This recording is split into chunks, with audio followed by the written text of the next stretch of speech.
Mari datang ke level kita dalam doa.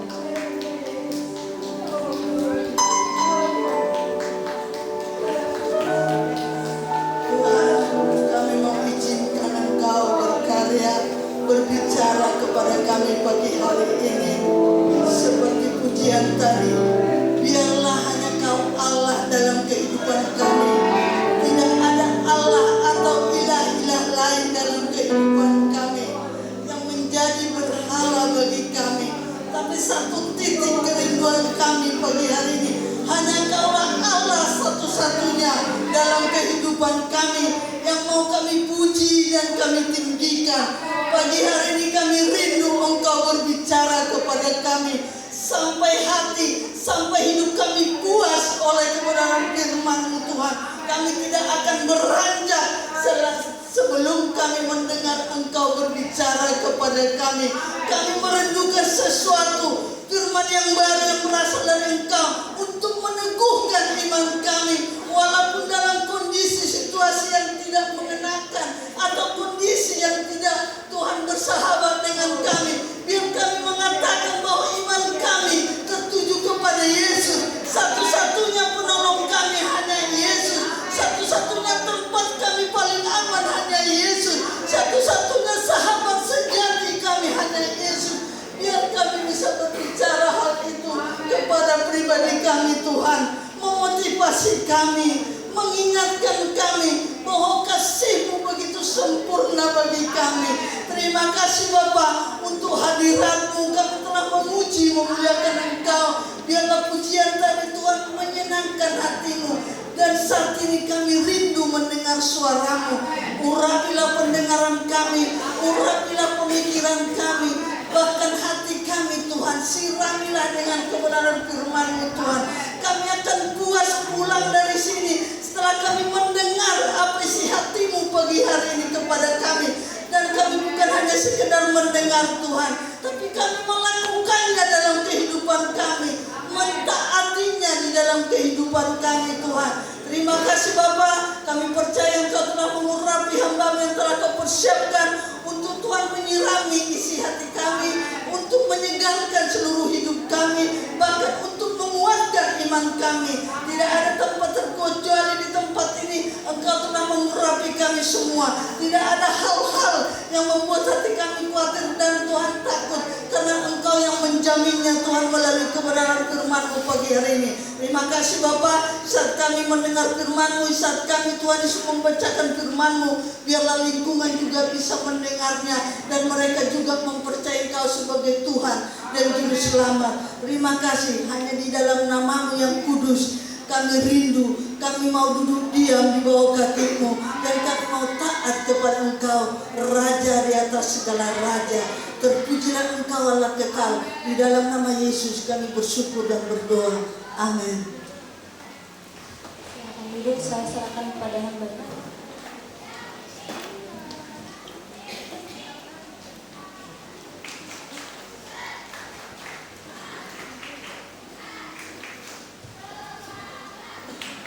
Puji Tuhan. Puji Tuhan. Haleluya.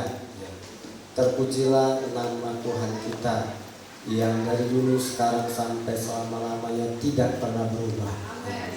Namanya tidak pernah berubah, pribadinya tidak pernah berubah. Dia sangat mengasihi kehidupan kita.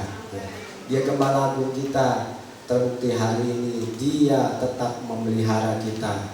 Bahkan pemeliharanya lebih dari cukup untuk mengerjakan sesuatu yang paling indah, sehingga kita dapat menikmati dalam perjalanan kehidupan kita semuanya. Kita bersyukur pada pagi hari menjelang siang ini kita akan sama-sama belajar ya, untuk kita mengerti apa yang menjadi kehendak Allah di dalam kehidupan kita ya. Kita akan buka Alkitab kita di dalam Roma pasal yang ke-12. Ayat yang tidak asing bagi kita semuanya. Roma pasal yang ke-12 ayat yang kedua. Roma pasal yang ke-12 ayat yang kedua. Sudah semua menemukan? Kalau sudah, kita akan baca bersama-sama Hitungan ketiga kita akan baca di dalam nama Tuhan Yesus Kristus. 2, 3. Janganlah kamu menjadi serupa dengan dunia ini, tetapi berubahlah oleh pembaharuan budimu, sehingga kamu dapat membedakan mana Allah, apa yang baik, yang berkenan kepada Allah dan yang sempurna. Puji Tuhan, silakan duduk. Di sini dengan jelas sekali Rasul Paulus mengajarkan kepada setiap sidang jemaat Tuhan yang ada di Roma maupun yang ada di kota Batu Raja, tepatnya yang ada di Lorong Cepadak sekarang ini. Ya. Tuhan berpesan kepada kita hari ini, pagi ini, supaya kita semuanya jangan menjadi seseorang yang serupa dengan dunia ini. Karena dunia ini telah direbut oleh iblis. Direbut dari siapa? Direbut oleh iblis. Dari tangan siapa? Dari tangan Adam dan Hawa. Ini menjadi daerah kekuasaannya. Menjadi daerah kekuasaannya, ya. Supaya apa? Supaya orang-orang yang ada di dalam dunia ini menjadi serupa dengan siapa? Dengan iblis. Dengan iblis. Iblis paling benci dengan keserupaan dengan Allah. Karena dari dulu, dari awal Tuhan menciptakan Adam dan Hawa serupa dan segambar dengan Allah. Itu yang dia benci. Iblis sangat benci dengan keserupaan dan segambar dengan Allah. Karena itu iblis datang ingin menghancurkan rencana Allah, sehingga apa? Menggagalkan rencana Allah, sehingga Adam dan Hawa, tepatnya Hawa, mempercayai iblis. Dia pikir apa? Dia pikir aku belum segambar dan serupa. Aku bisa menjadi segambar dan serupa ketika apa? Ketika aku makan buah pengetahuan baik dan jahat. Itu yang terjadi, ya. Hawa tertipu, Adam tertipu. Dia pikir buah inilah yang menjadikan apa? Adam dan Hawa menjadi serupa dengan dia.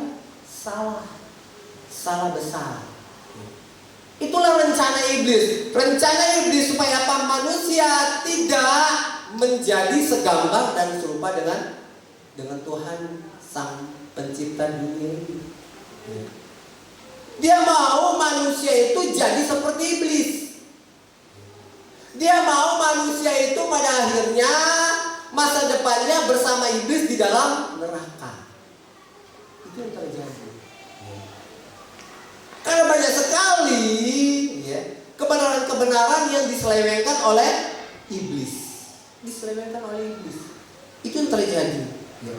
Maka Allah, ya, menghimbau, mengajak supaya apa? Supaya kita tidak serupa dengan dunia ini. Bagaimana caranya?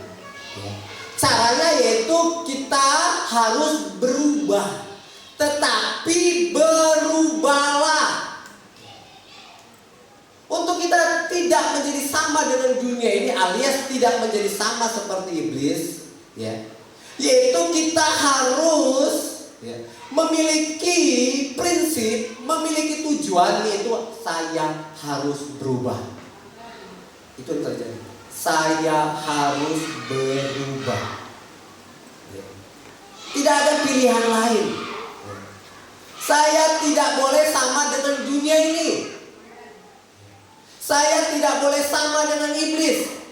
Saya harus berubah menjadi sama dengan pribadi Allah. Itu harus punya pendirian.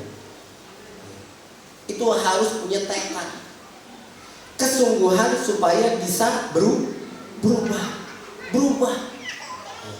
Kalau dalam bahasa Yunani, berubah itu artinya metamorfo, berubah.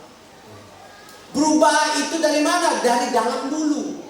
Dari dalam dulu diperbaharui, diubah. Sehingga apa? Ketika dari dalam diubah, maka di luar juga bisa berubah. Ketika terjadi dari dalam itu perubahan, apa itu? Perubahan di dalam pikiran kita, di dalam hati kita, di dalam roh kita. Ketika itu berubah, maka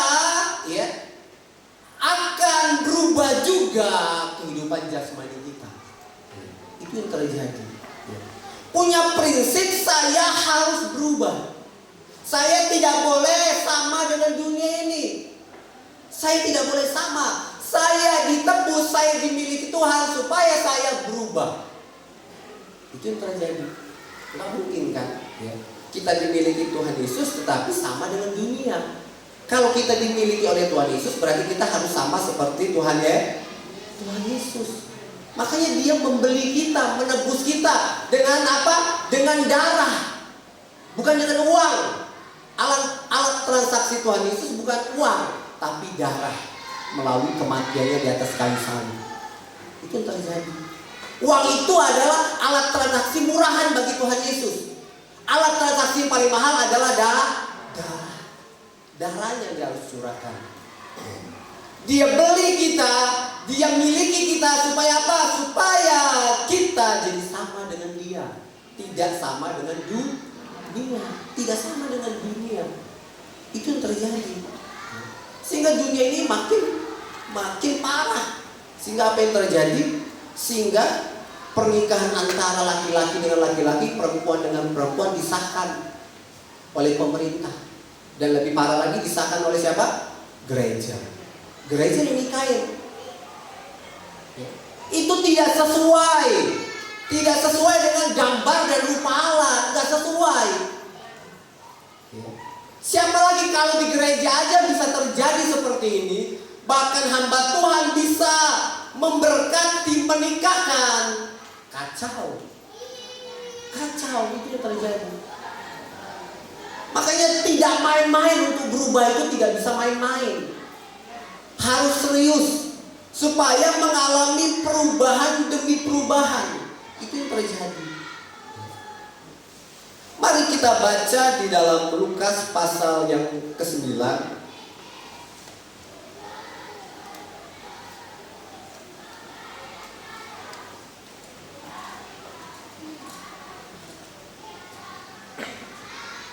Lukas pasal yang 9 saya akan baca di ayat 28 dan 29.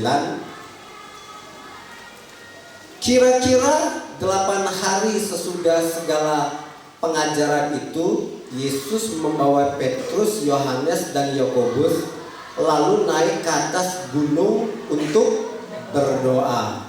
Ketika Ia sedang berdoa, rupa wajahnya berubah dan pakaiannya menjadi putih berkilau-kilauan. Itu yang terjadi. Ketika Yesus bersama dengan ketiga murid yang Dia kasihi, Dia bawa ke atas gunung untuk apa? Berdoa. Maka apa? Berubahlah Yesus. Berubahlah Yesus. Itu yang terjadi. Untuk mengalami perubahan apa yang dilakukan oleh Yesus adalah berdoa. Jangan remehkan, jangan remehkan berdoa. Berdoa itu ternyata bisa merubah Yesus. Bisa merubah Yesus. Sama seperti siapa? Sama seperti Musa. Ketika Musa di atas gunung Sinai, apa yang terjadi? Selama 40 hari 40 malam ketika dia turun apa? Wajahnya, seluruh anggota tubuhnya berubah. Itu yang terjadi. Perubahan terjadi ketika apa? Ketika Yesus berdoa. Itu yang terjadi. Perubahan itu bukan hanya sekedar kita membaca Alkitab. Ketika kita baca Alkitab, apa yang terjadi? Kita hanya sebatas dapat informasi.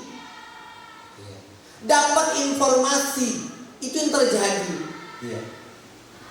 Kita butuh memang perubahan secara pikiran. Tetapi tidak hanya kita hanya sebatas membaca Alkitab. Tetapi apa? Tetapi kita harus setiap hari berdoa. Ketika kita setiap hari berdoa, ketika kita baca Alkitab, berubah.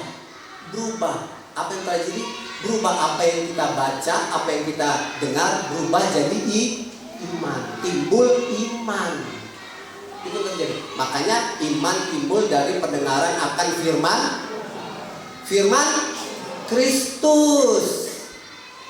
Ingat, firman Kristus. Kristus ini adalah sesuatu yang penting, sesuatu yang diurapi.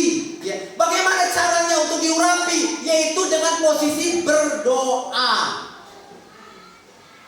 Nggak bisa hanya seperti kita baca kitab seperti komik, yang setiap hari rajin baca komik, baca koran pagi hari bapak-bapak lihat koran atau buka HP lihat berita, nonton TV. Kalau cuma itu yang kita lakukan, maka kita cuma sekedar dapat informasi. Kita dapat informasi, menambah pengetahuan. Itu terjadi. Ya. Penting sekali. Kenapa kita harus setiap hari rajin berdoa? Ketika kita baca kitab, maka berubah informasi jadi iman. Informasi akan berubah jadi iman. Itulah pentingnya. Kenapa Yesus mengajarkan keteladanannya dia setiap hari berdoa. Kenapa? Dia mau setiap informasi yang dia dapat dari Roh Kudus itu akan mengubah diri Yesus. Itu yang terjadi. Itu pentingnya.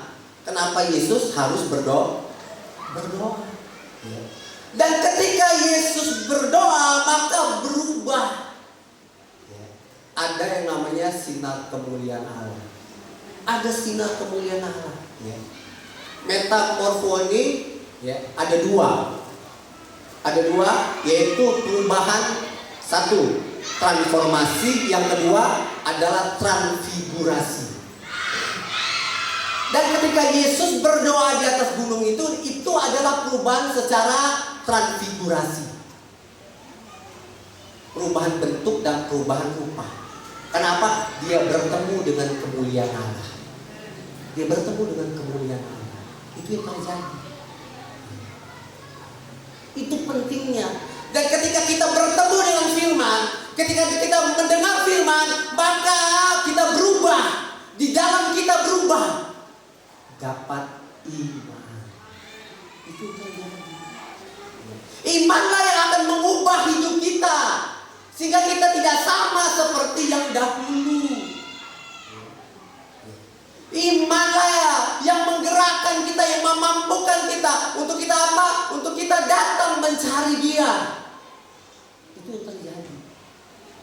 Ada perubahan. Tidak sama seperti yang dulu. Nggak sama. Terjadi perubahan. Perubahan transformasi dan perubahan transfigurasi. Itu terjadi. Berbeda. Makanya orang bilang ketika orang sungguh-sungguh bertobat, dibilang dia kok beda ya dengan yang dulu ya. Dulu dia orangnya seperti ini, kok sekarang kok dia berubah ya? Apa sih rahasianya? Kan banyak kan seperti itu kan, orang-orang yang sungguh-sungguh mencari Tuhan. Terjadi perubahan. Itu yang terjadi. Caranya apa? Caranya bukan hanya kita rajin baca Alkitab. Yang penting apa? Yang penting ketika kita rajin berdoa, maka apapun yang kita dapati, apapun yang kita lakukan, itu menjadi sesuatu yang berbeda. Menjadi sesuatu yang berbeda. Ketika kita rajin baca, ketika kita rajin berdoa, kita pegang sapu, kita berbeda. Berbeda, memegang sapu jadi berbeda. Itu terjadi. Ketika kita hanya baca apa sih fungsinya menyapu itu? Kita cuma sekedar dapat yang namanya informasi. 1-2 hari rajin, terus males lagi. Berbeda. Ketika kita rajin berdoa, pegang sapu, dia akan berbeda. Cara nyapunya dia berbeda, kerajinannya dia berbeda. Semuanya akan berbeda. Itu terjadi. Mulut kita berbeda. Mulut kita ngomongnya berbeda. Kalau orang yang rajin berdoa, mulutnya berbeda ngomongnya. Itu terjadi. Makanya penting sekali.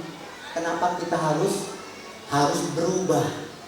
Dan perubahan itu, ya supaya ada perubahan harus rajin setiap hari berdoa. Maka apapun yang ditemui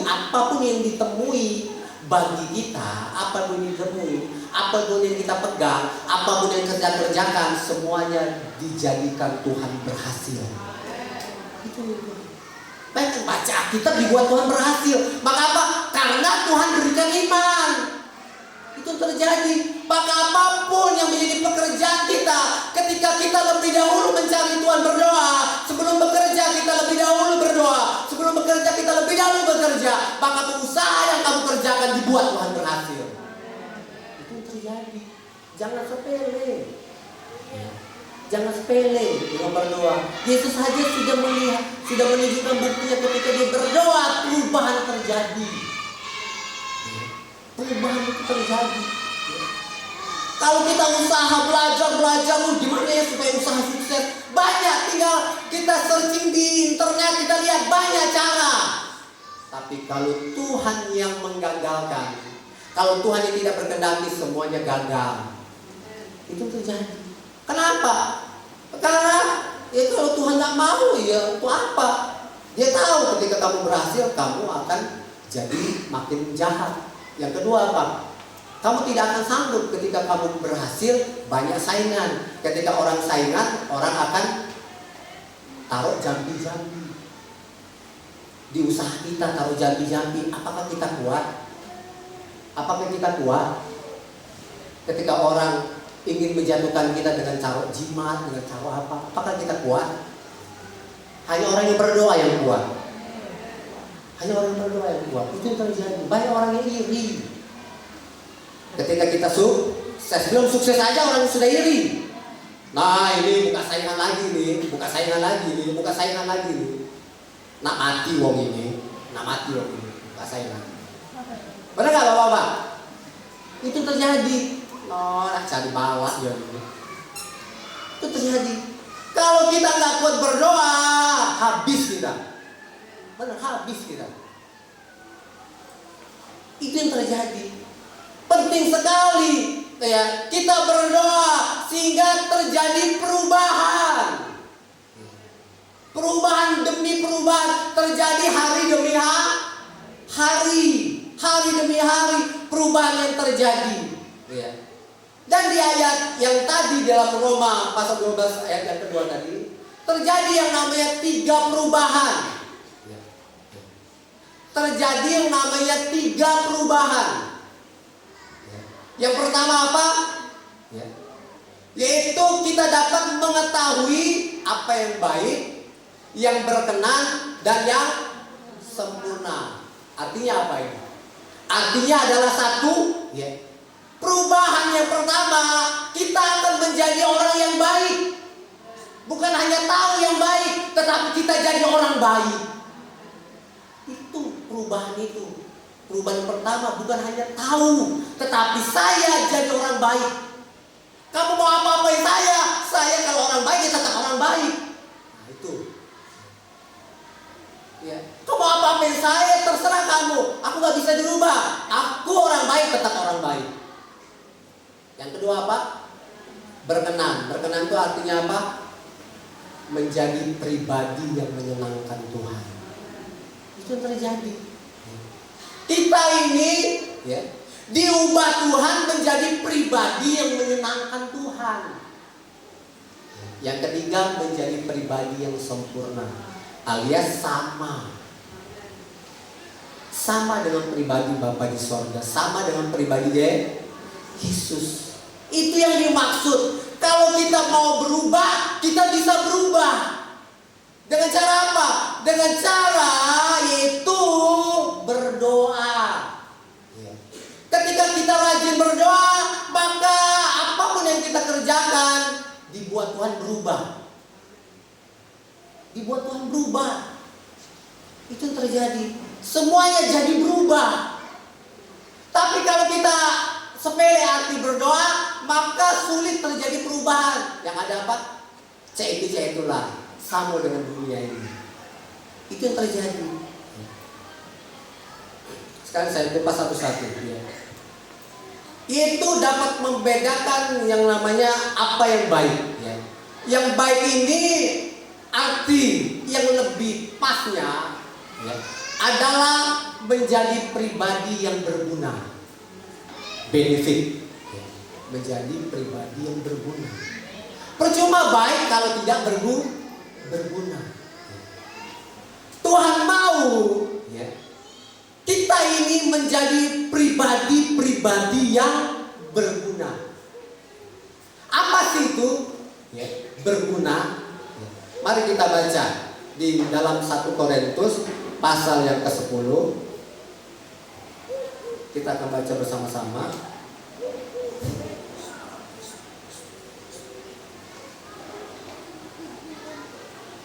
1 Korintus pasal yang ke-10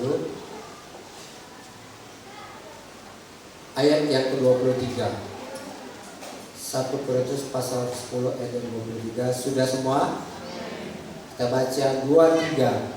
Segala sesuatu diperbolehkan, benar, tetapi bukan segala sesuatu berguna.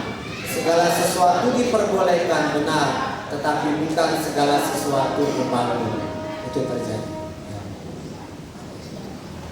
Segala sesuatu diperbolehkan, segala sesuatu memang baik.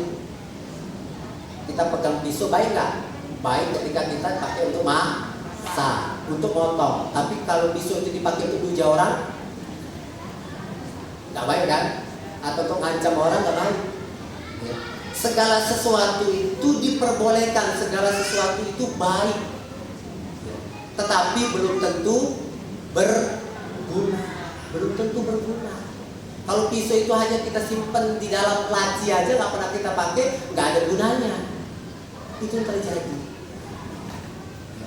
Yang Tuhan mau itu kita menjadi pribadi yang berguna. Apa itu menjadi pribadi yang berguna? 1, yaitu di sini dikatakan menjadi pribadi yang membangun. Menjadi pribadi yang membangun. Ya, tadi sudah dikatakan. Ya. Tetapi bukan segala sesuatu membangun. Di dalam 1 Timotius pasal 4 ayat 8 saya baca. Roma pasal 14 ayat 19 saya akan baca. Roma. Sebab itu marilah kita mengejar apa yang mendatangkan damai sejahtera dan yang berguna untuk saling membangun. Berguna itu saling membangun. Itu yang terjadi. Kalau kita mau menjadi orang yang baik di mata Tuhan, jadilah orang yang membangun. Jangan dikit-dikit melemahkan. Mau saya itulah kawan. Tidak rajin ke gereja, itulah. Lemah kan? Dapat kecelakaan. Lemah kan? Dapat ini, dapat itu. Rasuklah kau. Bertobat ya? Itu nggak membangun, bapak ibu. Itu nggak membangun, itu melemahkan orang. Ya. Jangan hakimi orang itu. Kita itu perkataan kita harus membangun. Membangun itulah yang namanya baik di mata Tuhan. Belajar. Kalau kita sering berdoa, maka ucapan kita itu menjadi ucapan yang membangun. Membangun orang lain. Tidak menghakimi orang lain. Itu yang terjadi. Yang apa? Mendatangkan yang namanya damai sejahtera. Ya, perkataan yang membangun itu mendatangkan damai sejahtera. Itu terjadi. Perkataan yang memotivasi, perkataan yang menghidupkan, perkataan yang membangkitkan orang lain. Itu yang sedang dicari Tuhan. Ada nggak orang-orang yang mau berubah? Ada tidak orang-orang yang mau berubah? Kalau dia mau berubah, ayo rajin berdoa. Orang tua ucapannya kepada anak akan membangun. Itu terjadi. Enggak, perkataan yang mengancam. Oh saya, iya ya. Itu terjadi. Itu jalan pintas. Jalan pintas itu terjadi. Ya. Ketika mulai otak ini mulai ngeblank, orang kiri cepat jalan pintas. Takut-takuti orang. Itu terjadi. Ya. Makanya kalau orang yang rajin berdoa, nggak akan dia pilih jalan pintas. Ada dia pilih jalan walaupun lambat tapi hasilnya top share. Itu tadi. Walaupun hasilnya nggak cepat, tapi perubahannya itu menakjubkan. Percuma kalau diancam-ancam perubahannya memang cepat. Tapi apa? Tapi besok-besok tahun depan dia akan lebih parah lagi. Akan lebih parah lagi. Ya, puji Tuhan lah. Papa mamaku nggak ada lagi, sudah meninggal, nggak ada lagi bisa ancam aku. Lebih parah lagi jadi orangnya. Itu terjadi. Berbeda. Kalau perkataan yang membangun pelan-pelan, tapi dia menjadi pribadi yang berubah. Itu menjadi pribadi yang berubah. Itu terjadi. Itu yang namanya kita harus menjadi pribadi yang membangun. Apa itu? Menjadi pribadi yang berguna. Yang kedua, yang satu berguna itu berarti membangun. 1 Korintus kita baca bersama-sama. 1 Korintus pasal yang ke-13 ayat yang kedua. 1 Korintus pasal yang ke-13 ayat yang kedua. 1 Korintus pasal yang ke-13 ayat kedua. Sudah semua? Sudah, kita baca bersama-sama. Sekalipun aku mempunyai karunia bernubuat dan aku mengetahui segala rahasia dan memiliki seluruh pengetahuan, dan sekalipun aku memiliki iman yang sempurna untuk memindahkan gunung, tetapi jika aku tidak mempunyai kasih, aku sama sekali tidak berguna. Itu terjadi. Apa itu yang berguna? Apa itu yang baik? Adalah kasih. Penting sekali. Apa dasar kita? Dasar kita adalah kasih. Kenapa kita datang kepada Tuhan bawa perpuluhan, bawa persembahan? Harus ada dasar apa? Dasarnya karena kasih. Karena aku sudah lebih dahulu diberkati, aku diberi pekerjaan, maka aku mengembalikan milikmu karena aku mengasihi Tuhan. Jangan dasarnya Tuhan aku kasih ya Tuhan ya, aku dapat 30 kali lipat, dapat 60 kali lipat, dapat 100 kali lipat. Tidak berguna. Tidak berguna. Karena engkau memberi untuk mendapatkan sesuatu. Padahal kita memberi karena kita sudah diberi. Kita mengembalikan karena aku sudah diberkati. Jadi wajib aku mengembalikannya. Karena aku mengasihi Tuhan. Tuhan yang lebih dahulu mengasihi saya. Itu yang terjadi. Itu yang Tuhan mau. Itu namanya berguna. Itu namanya baik di mata Tuhan. Itu terjadi. Hati-hati ketika kita makin dipercayakan pelayanan, makin suara kita makin bagus. Dulu suara kita pas-pasan ketika kita mulai dikasih talenta, jadi suara bagus, main musik bagus. Maka apa? Ketika kita sudah selesai, kita tanya temanku, "Cak mana tadi? Cak mana tadi pelayanan? Bagus dah? Bagus dah? Cak mana tadi? Bagus dah?" Hati-hati. Hati-hati. Hati-hati. Itu bukan pelayanan yang berguna. Kita kembali hati-hati. Dia tidak mencari yang demikian. Dia real. Aku lakukan itu karena cintaku sama Tuhan. Aku lakukan itu karena apa? Karena aku mengasihi Tuhan. Aku gak butuh dipuji orang. Aku gak butuh. Aku gak butuh. Aku walaupun orang mau bilang apa, oh jelek nian pelayanan ini, oh jelek nian. Puji Tuhan, puji Tuhan. Makasih buat kritikannya. Tuhan Yesus memberkati. Itu terjadi. Kenapa? Kalau orang yang tidak mengasihi Tuhan ketika dikritik apa yang terjadi? Marah, ngamuk dianya. Jelek nian. Saya sudah kembali lagi. Sedih aku melayani. Banyak orang yang mengkritik aku. Itu terjadi. Kalau dasar kita mengasihi Tuhan, mau dikritik gak masalah. Gak masalah. Dia akan tambah lebih maju lagi di dalam Tuhan. Karena dasarnya mengasihi Tuhan.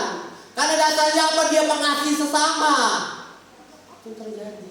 Itu pentingnya. Di mata Tuhan baik itu seperti apa? Di mata Tuhan itu baik itu yang mengasihi. Mengasihi.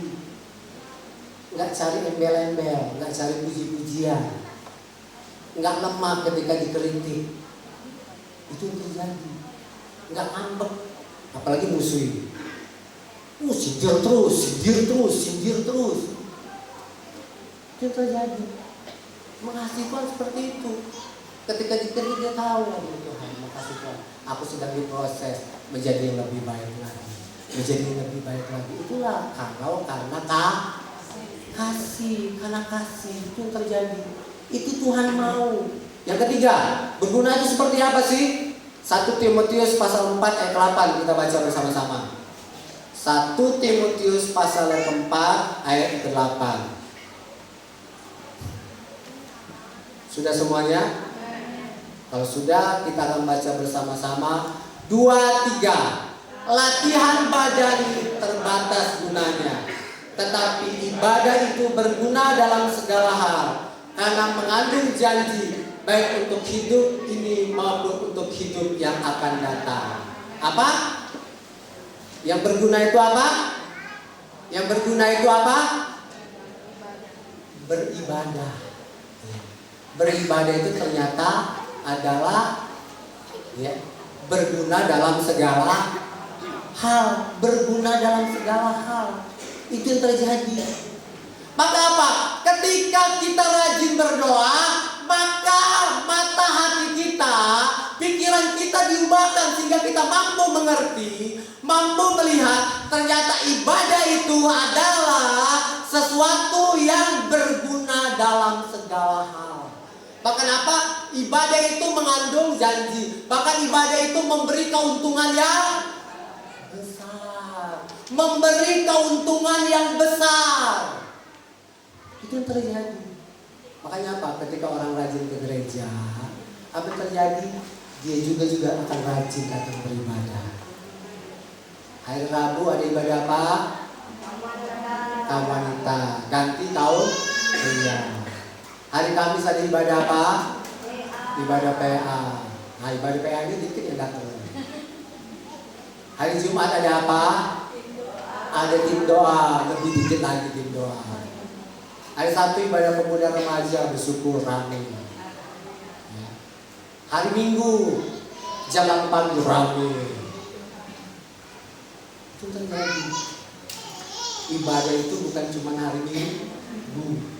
Kalau kita rajin berdoa, rajin baca kita berubah, konsep kita berubah, pemikiran kita berubah. Ternyata ibadah itu berguna dalam segala hal, memberi keuntungan, sehingga apa? Dia tidak pernah absen untuk beribadah. Itu terjadi, nggak pernah absen. Itulah perubahan terjadi. Lihat aja perubahan yang terjadi kalau orang itu rajin datang beribadah, dia sudah berubah itu. Itu terjadi. Apalagi kalau datang hujan dia tetap datang. Ini perubahannya nyata ini. Ini yang disukai Tuhan. Berubah orang ini. Kalau masih ada hujan, nggak datang. Berarti perubahannya baru sedikit. Nanti dia akan meningkat lagi. Dan aku rajin berdoa ya, supaya kalau ada hujan kamu pasti datang loh. Itu terjadi. Kenapa? Karena ibadah itu berguna, memberi keuntungan. Coba kita tiba-tiba dapat kerjaan, gaji dengan 100 juta. Kamu harus datang ini ya. Kita ada omset, kita ada suatu kerjaan 1 hari dapat 100 juta. Hujan terus, datang nggak kita pasti? Datang 100 juta. 100 juta tapi ke gereja nggak ada duitnya. Kasih duit lagi. Apa untungnya? Nah, orang itu gak mampu melihat. Hanya orang yang rajin berdoa yang mampu melihat apa keuntungannya. Itu jadi orang itu bisa melihat. Hanya Tuhan yang bisa menyingkapkan orang itu dengan cara apa? Berdoa. Enggak berdoa gak disingkapkan Tuhan. Itu terjadi. Ketika rajin berdoa, engkau akan kutunjukkan, ku kasih tahu apa itu hal yang berguna bagimu itu. Ketika kamu beribadah. Itu terjadi. Itulah hebatnya Tuhan kita. Ya. Memampukan kita untuk apa? Untuk kita rajin beribadah. Kalau enggak ya gitu-gitu aja. Tuhan mau kita berubah. Tuhan mau kita rajin beribadah dengan cara apa? Cara berdoa dan baca Alkitab. Itu yang terjadi. Itu yang Tuhan mau. Sama seperti siapa? Para murid-muridnya ketika dia ditinggalkan oleh Tuhan Yesus naik ke surga. Apa yang dia disuruh oleh Tuhan Yesus? Jangan tinggalkan Yerusalem. Tinggallah di Yerusalem. Itu apa? Berdoa. 1 hari, 2 hari, 3 hari, 4 hari. Hari ke-10 apa? Hari ke-10 mereka dapat melihat kemuliaan Allah. Kemuliaan Allah itu melalui apa? Datanglah lidah-lidah api. Lidah-lidah api. Lidah-lidah api gambar kemuliaan Tuhan. Masuk di dalam hidup mereka. Masuk sehingga apa? Terjadi yang namanya perubahan. Terjadi yang namanya perubahan. Perubahan apa yang terjadi? Perubahan mereka takut bersembunyi. Mereka berdoa. Tiba-tiba apa? Mereka berani untuk apa? Beribadah di bait Allah. Mereka berani beribadah ke bait Allah. Itu yang terjadi. Bahkan apa? Bahkan mereka berani setiap hari beribadah dan berdoa di bait Allah. Itu terjadi. Ada perubahan. Di zaman perjanjian lama beribadah itu cuma hari Sabat. Tetapi ketika para murid-muridnya disinari kemuliaan Allah lewat apa? Lewat doa, lewat apa? 3,5 tahun mereka dengar firman Tuhan. Apa yang terjadi? Perubahan terjadi. Mereka setiap hari beribadah dan berdoa. Itu yang terjadi. Beda, sangat berbeda sekali. Ya. Setiap hari mereka perkataannya membangun satu dengan yang lain. Ya. Itu yang terjadi. Setiap hari apa? Setiap hari mereka menjual miliknya. Menjual miliknya untuk apa? Untuk keperluan masing-masing yang memerlukan. Itu sesuatu yang membangun. Itulah yang namanya sesuatu yang berguna. Dia jual apa sesuatu yang bisa dia jual untuk kebutuhan yang membutuhkan. Itu yang terjadi. Perubahan terjadi. Perubahan terjadi. Ketika apa? Firman dan doa itu menyatu. Ketika firman dan doa itu menyatu, maka murid-muridnya berubah. Maka orang-orang yang mengikuti murid-muridnya berubah. Semuanya berubah. Sehingga mereka melihat, ibadah itu benar-benar sesuatu yang berguna. Sehingga apa? Mereka setiap hari beribadah. Nggak komplain mereka kepada murid-muridnya. Ibadah lagi. Sibuk aku ini. Ibadah lagi. Itu terjadi. Orang yang dibangun oleh Tuhan nggak akan komplain dia, malah disenang. Ibadah, puji Tuhan. Nggak komplain. Sukacitanya beribadah karena berguna bagi dia. Berguna. Karena itu membuat dia menjadi orang yang berguna. Menjadi orang yang berguna di mata Tuhan dan sesama. Itu terjadi perubahan. Dulu dia pelit, dia berubah jadi orang yang baik, jadi orang yang suka memberi.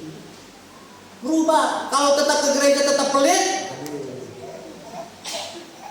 sampai Tuhan datang tetap pelit, kapan berubahnya? Itu terjadi. Ikut Tuhan itu berbeda terjadi perubahan.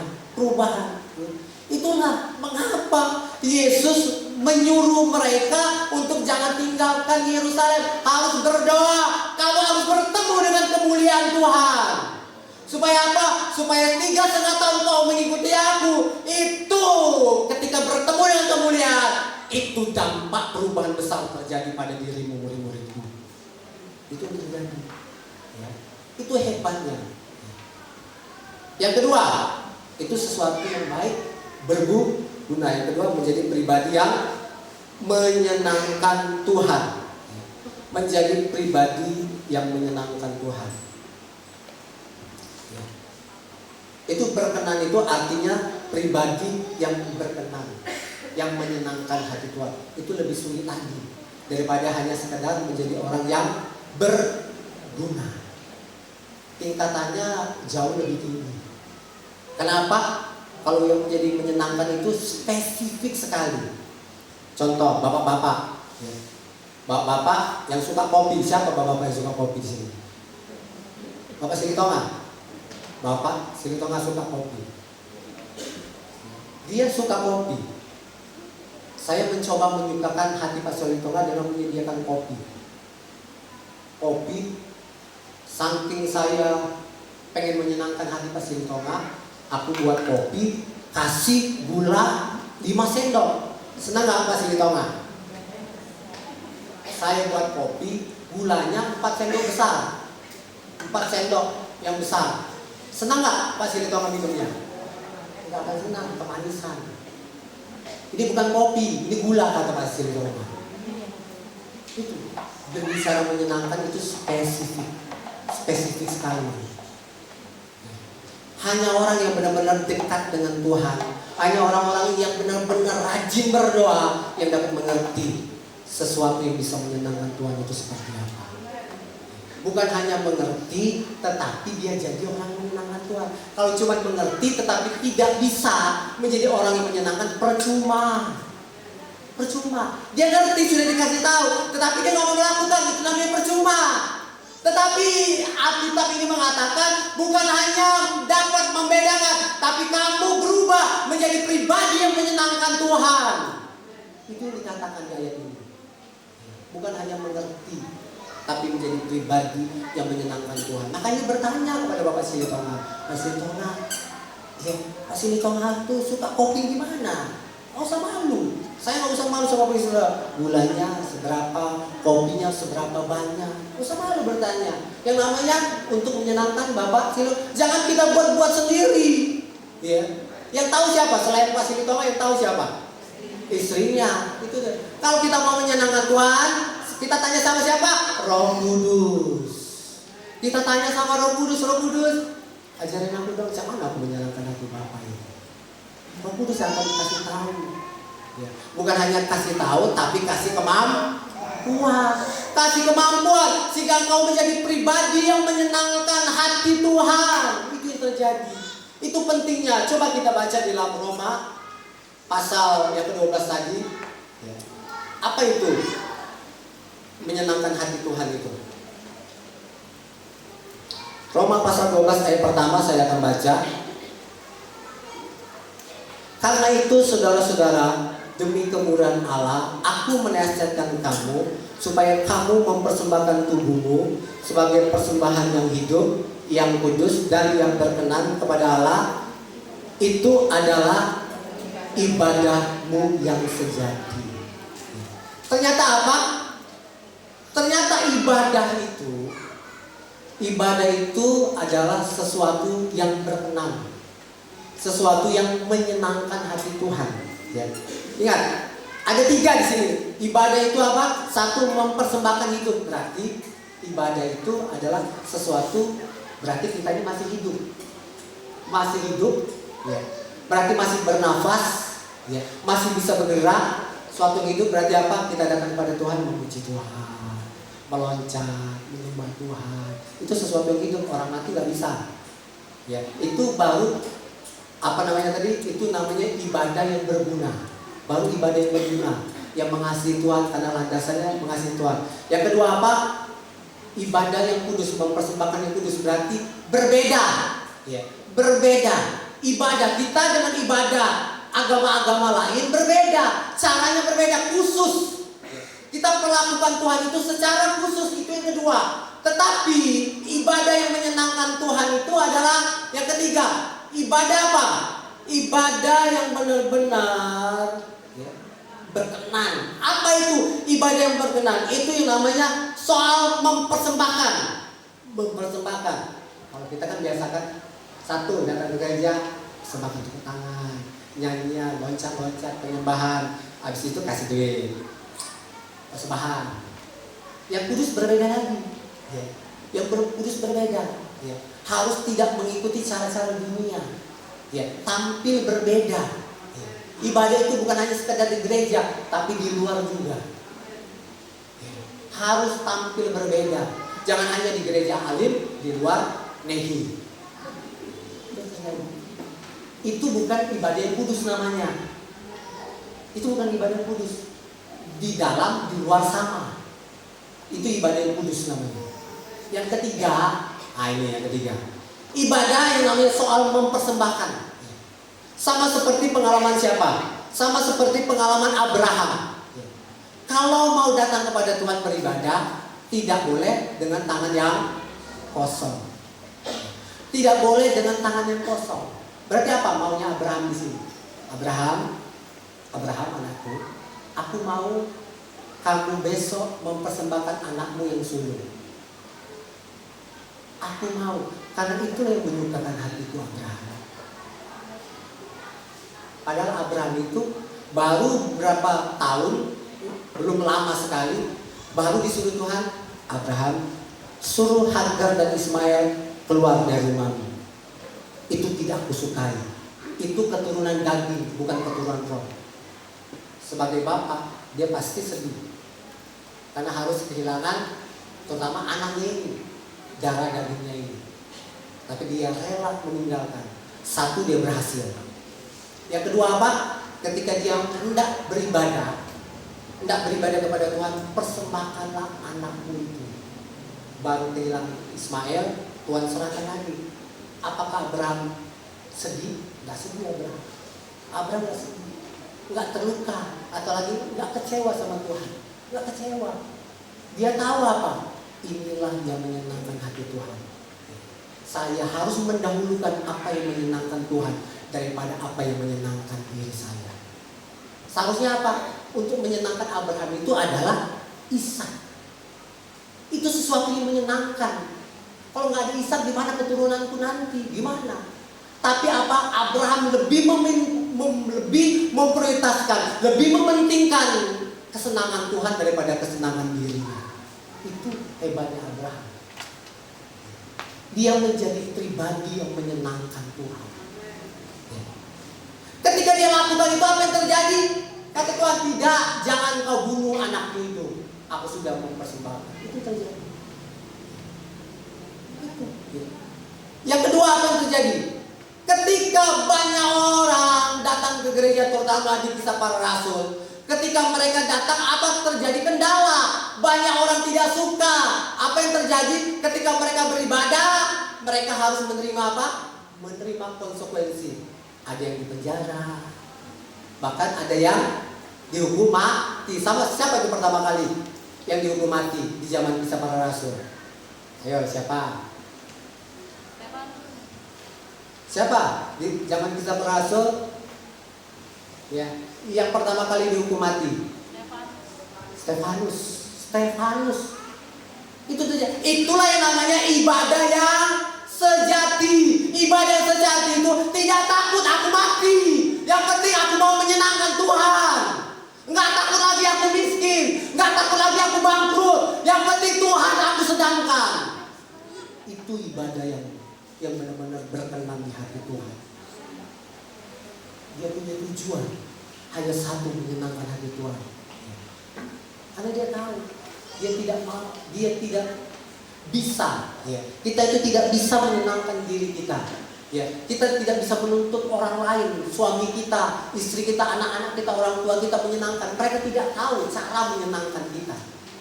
Hanya Tuhan yang tahu cara menyenangkan kita. Tapi kalau hanya kita tuntut menyenangkan, aku mau lebih dahulu menyenangkan, itu namanya kita orang yang serakah. Kalau kita mau menjadi pribadi yang menyenangkan Tuhan, kita lebih dahulu mengutamakan Tuhan. Kita lebih dahulu menyenangkan hati Tuhan.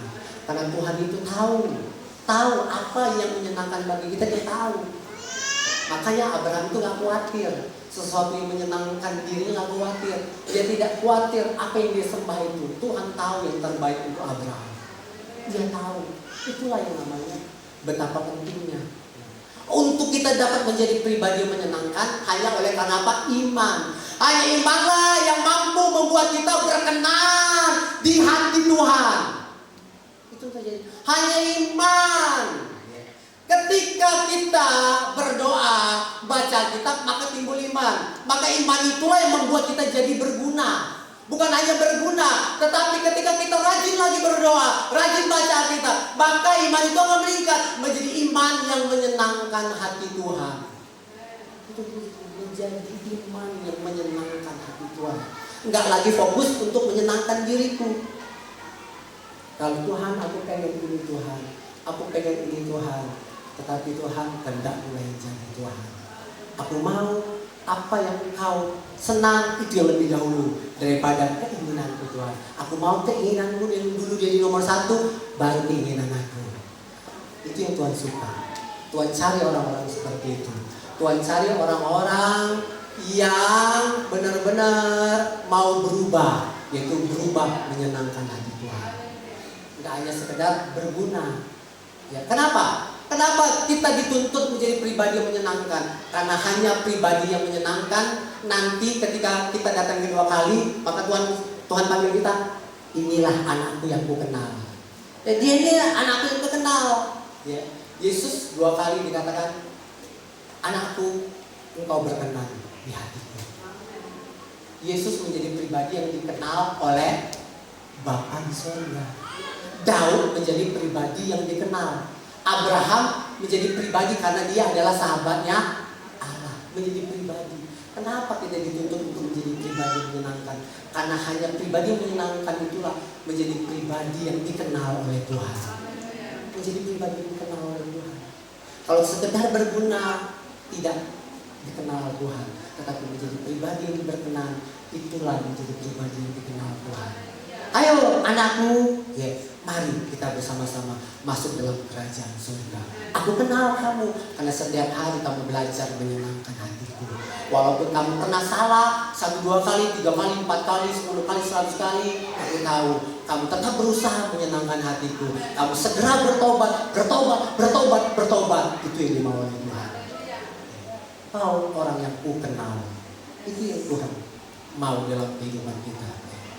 Ya, jangan takut bapak-bapak, ibu-ibu. Ya. Kalau kita disuruh untuk rajin berdoa, baca kitab, dengar, panggilan bapak ibu tetap tidak akan berubah. Panggilan bapak ibu tidak akan pernah berubah. Jadi pendeta, enggak, jangan takut. Kalau panggilannya pendeta ya tetap pendeta. Bapak ibu kalau benar-benar mau sungguh-sungguh, panggilanmu tetap kalau jadi pengusaha, jadi guru tetap jadi guru. Apapun yang kamu kerjakan dibuat Tuhan berhasil. Ada kesaksian orang Cina di Makassar, ya, namanya Benny. Dia ini ada berapa kakak adik, banyak dia itu kakak adik. Orang Cina, orang yang boleh dikatakan berada lah, orang Cina. Tapi di antara kakak adik, ternyata Bapak Benny ini sekarang sudah umur 50-an, ya, adalah orang yang paling bodoh di antara keluarganya. Bahkan orang tuanya ketika harus dikorbankan anaknya salah satu, mereka lebih memilih Benny aja lah yang kukorbankan. Saking bodohnya orang tuanya berkata demikian. Walaupun dia bodoh, walaupun dia sangat bodoh, tapi dia punya keunggulan. Satu, dia orang yang rajin datang sama Tuhan.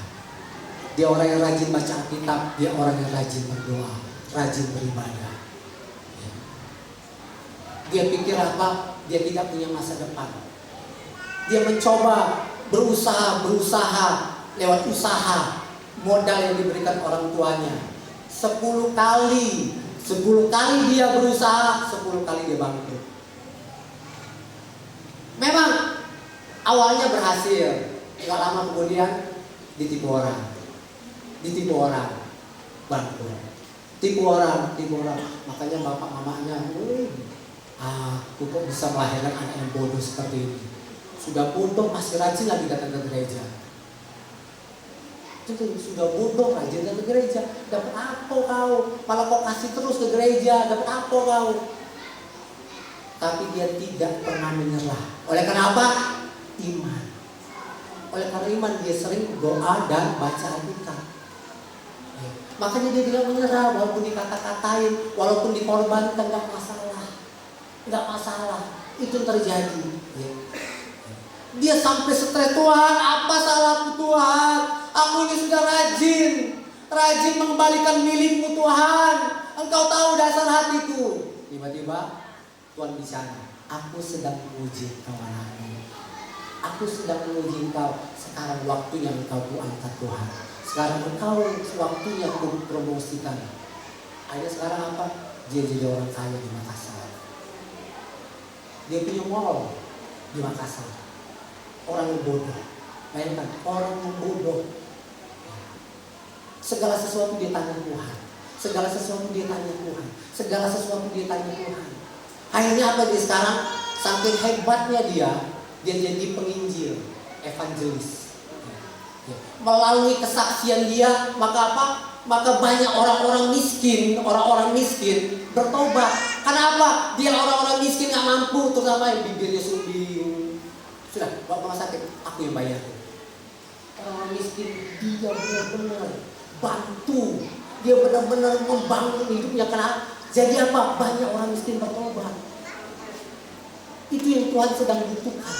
Itu yang Tuhan sedang cari. Adakah anak-anak Tuhan yang mau benar-benar serius untuk berubah? Itu yang terjadi. Ya. Bahkan apa? Ya, dia ini jadi evangelis penginjilan. Dia ini seringkali dipakai oleh hamba-hamba Tuhan.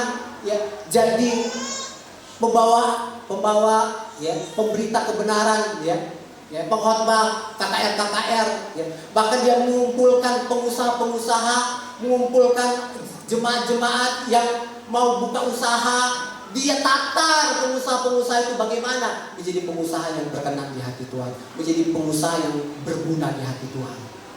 Itu terjadi. Dia tatar sehingga apa? Banyak pengusaha-pengusaha yang bertobat. Melalui apa? Melalui KKR, melalui penginjilan. Secara langsung dia bertemu. Bahkan banyak pengusaha-pengusaha yang menjumpai dia yang bertanya-tanya. Kenapa? Dia dekat dengan Tuhan. Dia dekat dengan Tuhan. Ya. Sehingga ketika dia dekat dengan Tuhan, banyak perubahan terjadi. Ya. Hamba-hamba Tuhan di daerah Sulawesi, wah benar-benar dia support hamba-hamba Tuhan ini. Itu terjadi. Bahkan di hari-hari tahun 2024 ini dia pernah menyerah. Menyerah karena apa? Dia gak kuat dengan persaingan. Untuk menjadi orang yang sukses pasti banyak saingan. Betul gak Bapak? Banyak saingan. Banyak orang iri hati sama dia. Katanya kepada Tuhan, Tuhan sudahlah Tuhan, aku cukup dengan penghasilanku sekarang Tuhan. Aku tidak mau lagi Tuhan. Lebih baik tabunganku ini Tuhan. Ya, aku cukupkanlah dengan diri apa yang ada Tuhan. Terus apa kata Tuhan? Tidak anakku. Aku butuh kamu anakku. Masih lebih banyak lagi orang-orang yang membutuhkan bantuanmu. Masih lebih banyak lagi orang-orang yang membutuh bantuan Tuhan melalui campur tangan Bapak Benny. Aku akan angkat kamu jauh lebih tinggi lagi dari sekarang. Ya. Karena banyak orang-orang membutuhkan. Orang miskin, banyak orang membutuhkan. Banyak orang-orang yang akan bertobat melalui dirimu. Ketika dia dengar kata Tuhan, dia tidak jadi menyerah. Dia tidak menyerah. Dia tetap. Orangnya kecil, orangnya pendek. Ya. Biasa-biasa orangnya. Tetapi, wow, luar biasa pengurapan Tuhan dalam dirinya. Walaupun dia pengusaha, dia evangelis, dia tidak mau jadi gembala. Ya, karena panggilannya jadi pengusaha dan jadi penginjil. Dia tidak mau jadi gembala. Itu terjadi. Dia mau tetap tunduk kepada pimpinan gembala. Itu terjadi. Apapun program gereja, apapun program Tuhan melalui gereja akan kulaksanakan. Karena aku adalah yang namanya orang kepercayaannya Tuhan. Itu terjadi. Tuhan butuh Bapak Ibu, pemuda remaja. Tuhan butuh Bapak Ibu, pemuda remaja. Ya. untuk menjadi anak-anaknya Tuhan. Jangan takut. Jangan takut ketika kita sering berdoa, sering yang namanya baca Alkitab. Ingat, panggilan kita tetap panggilan Tuhan yang terbaik. Panggilan Tuhan yang terbaik bagi kita semuanya untuk kita mengerjakan apa yang dimau Tuhan dalam kehidupan kita. Puji Tuhan, demikianlah kebenaran firman Tuhan. Mari kita sama-sama bangkit berdiri.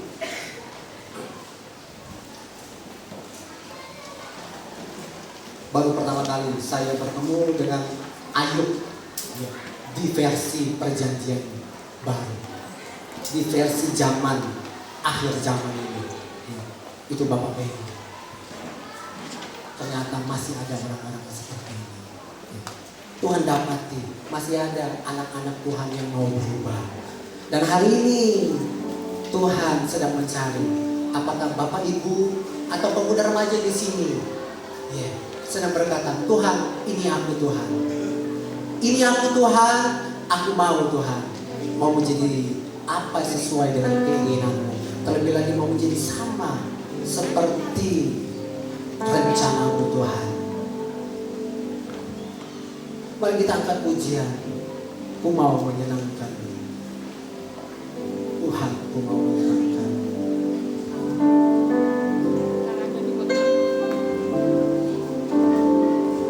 Tuhan, ku mau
yang memberkati setiap kehidupan kita. Amin.